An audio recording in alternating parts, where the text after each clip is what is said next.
In this current climate, in our economic climate, we are seeing more couples in at the psychology clinic for relationship breakdown than in any other time in our clinic's history.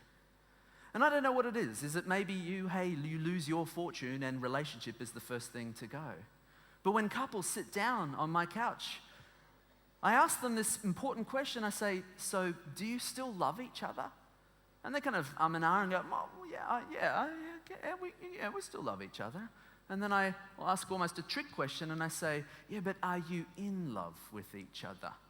And it is a trick question because, well, what does that even mean, in love? Most of us derive our definition of love from the radio. It goes something along the lines of, love is in the air everywhere you look. Did you see it? Because it's somewhere out here, somewhere in the air. And if it's not in the air, then it's, when I fall in love.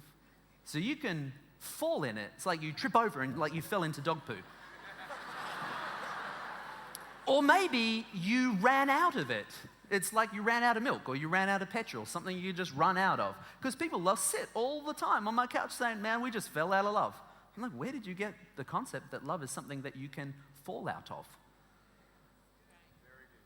Another one goes, I'm all out of love. I'm like, you're all out of it? Where did you get it from in the first place? Just go back and get some more. But my all-time favorite is Meatloaf. Standing there, looking like T.D. Jakes with his kind of gloth in his hand. And he says, I would do anything for love, but I won't do that. So love is not just something that's in the air. It's not just something that you can fall into. It's not something that you can run out of or fall out of, but it's also conditional. I'll do anything, but I'm not doing that. And so if that is our concept of what love is, well, you're set up for a fall before you even begin. It's like, I feel in love. Well, if you're governed by feelings, that's a very scary thing. Now, it's not to say that love doesn't have feelings attached to it. In fact, if you are loving, if you're engaging in it in a right and a healthy way, there are some awesome feelings to be had because we call it's the fruit. But we got to understand, the tree is not the apple. The tree bears fruit called apple. Love is not a feeling. You engage it right, you'll get feelings. You'll know it by its fruit. What does the Bible have to say about love? Bible straight up says, love is patient. Love is kind. Love is an all-consuming action. It's a choice that we get to make every day when I wake up and I go, you know what? Today, I'm going to love. But a lot of people, they sit down on the couch and they go, yeah, but you don't understand.